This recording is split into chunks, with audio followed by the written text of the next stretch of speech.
राधे राधे। श्री हरिवंश। आइए, जो लीला चल रही थी उसी में प्रवेश करते हैं। लीला का शीर्षक है प्रीत बड़ी बेपीर।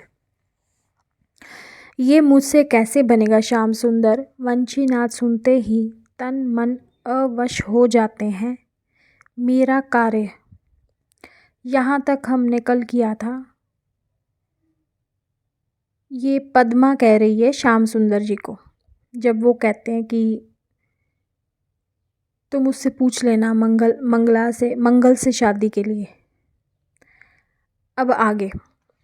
चंपा, ए चंपा, नेत्र उगाड़ बहन, ये औषध पी लेना।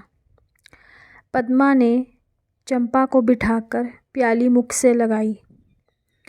आ, कौन हितैषी है तू। हिय में बड़ी ठंडक पड़ी।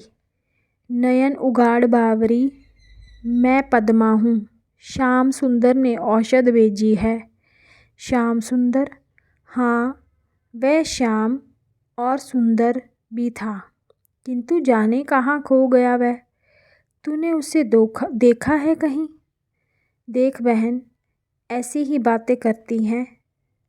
मैंने रोते हुए कहा, ना खाना ना पीना ना नींद और ना विश्राम, ऐसे शरीर कितने दिन टिकेगा।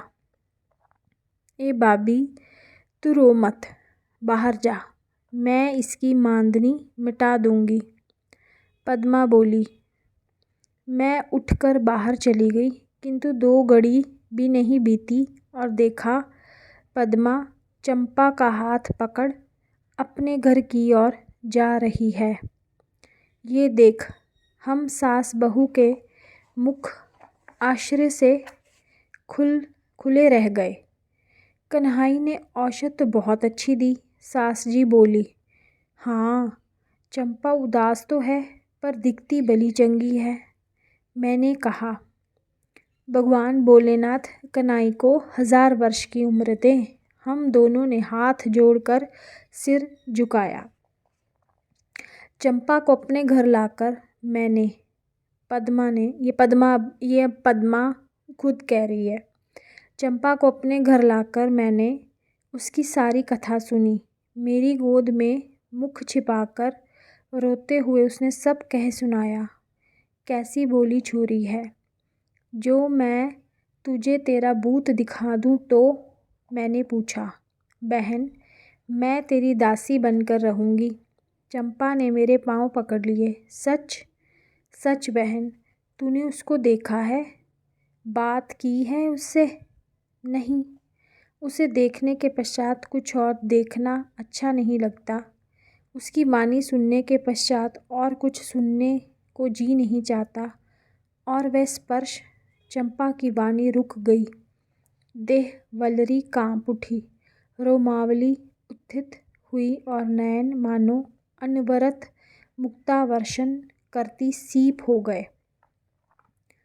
मैंने उसे हृदय से लगा लिया। सो सब मैं जानती हूँ चंपा, मैं भी तेरी ही भांति अक्खड़ थी। जो तूने कहा वही मैंने भी कहा था और परिणाम भी तेरे समान ही पाया। मेरी बात मानकर कुछ खा पी ले बहन, संध्या समय उसे दिखा दूंगी तुझे। मेरी मनुहार मानकर चंपा ने मुंह जूठा कर लिया। उसकी आंखें सूखने का नाम नहीं लेती। दृष्टि सुनी सुनी और रह रह कर भान भूल जाना। हाय, कैसी सोने की मूर्ति सी सुंदर काया थी। 7 दिन में जैसे जल बल कर कोयला हो गई। संध्या को वंशीनाद सुनते ही चंपा फूट पड़ी। बहन, मैं बड़ी पापिन हूँ। एक की ही बात नहीं है। जैसे उसका सांवला रूप देखकर मैं बावरी हुई थी, वैसे ही एक दिन किसी के वंशीनाद ने भी मुझे मोह लिया था। तुम मुझे कहीं से विष ला दो, ये मुख अब कहीं दिखाने योग्य नहीं रहा। आज कोई उत्सव है बहन? चंपा ने पूछा। नहीं तो क्यों पूछ रही है? पथ के दोनों ओर सब स्त्री पुरुष सज धज कर ऐसे खड़े हैं मानो किसी का स्वागत करने के लिए आए हैं। स्त्रियां आरती का थाल लिए हैं और ब्राह्मण दूब दूब कुश पुष्प और जल लिए हैं। वधुएं लाजा और पुष्प लिए अटारियों पर खड़ी है। चंपा, ये तो हमारा नित्योत्सव है बहन। ये सब जिसकी प्रतीक्षा में खड़ी हैं उस पर तो हमें भी पुष्प वर्षा करनी है।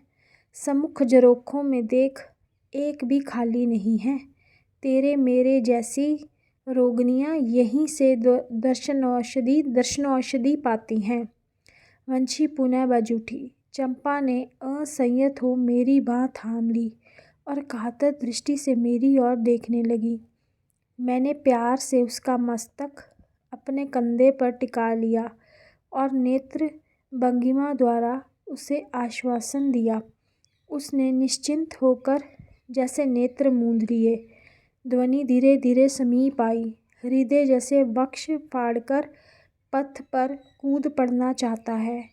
ये नित्य की बात और है, किंतु आज श्याम सुंदर मुझे चंपा का भार सौंपा है।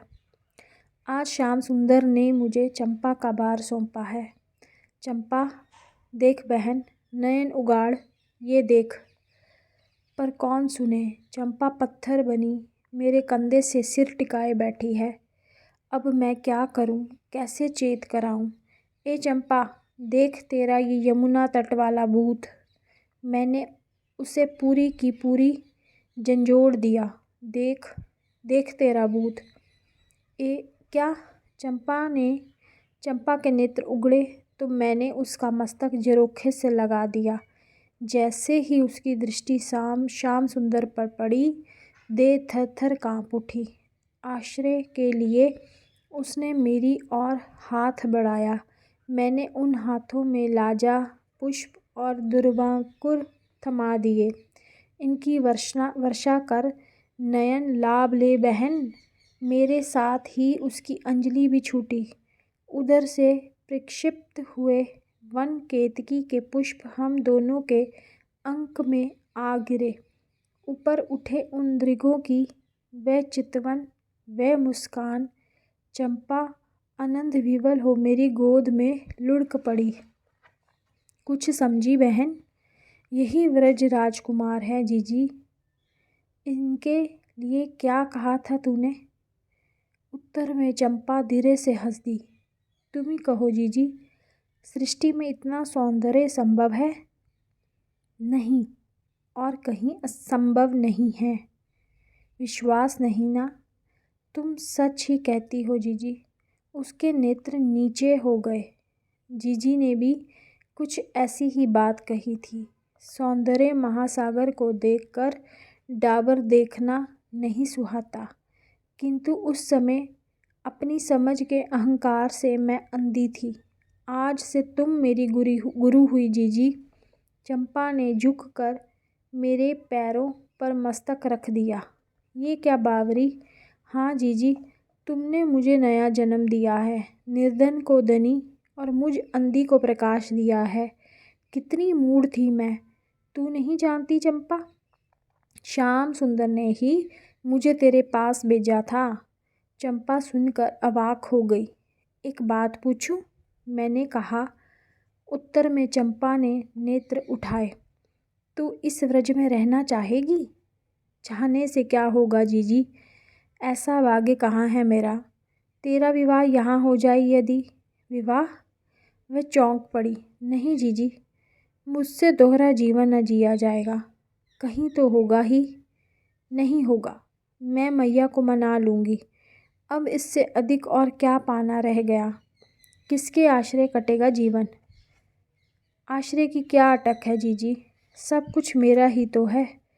फिर कुछ सकुचाकर बोली, कभी आवश्यकता जान पड़ी तो तुम तो हो ही। चंपा मेरी बहन, तुम हम सबसे वीर निकली। मैंने उसके सिर पर हाथ रखा। मेरा अभाग्य ही इस वीरत्व को न्योत लाया है जीजी। तुम्हारी समता करूं, ऐसा भाग्य कहाँ है मेरे पास। अच्छा बहन, जितने दिन यहाँ रहना है मेरे पास ही रह। ये तो तुमने मेरे मन की ही कही जीजी, मेरे कितने दिन व्यर्थ गए यहाँ। इसी के साथ ही मैं वाणी को विराम देती हूँ। बाकी लीला हम कल करेंगे। तब तक के लिए राधे राधे। श्री हरिवंश।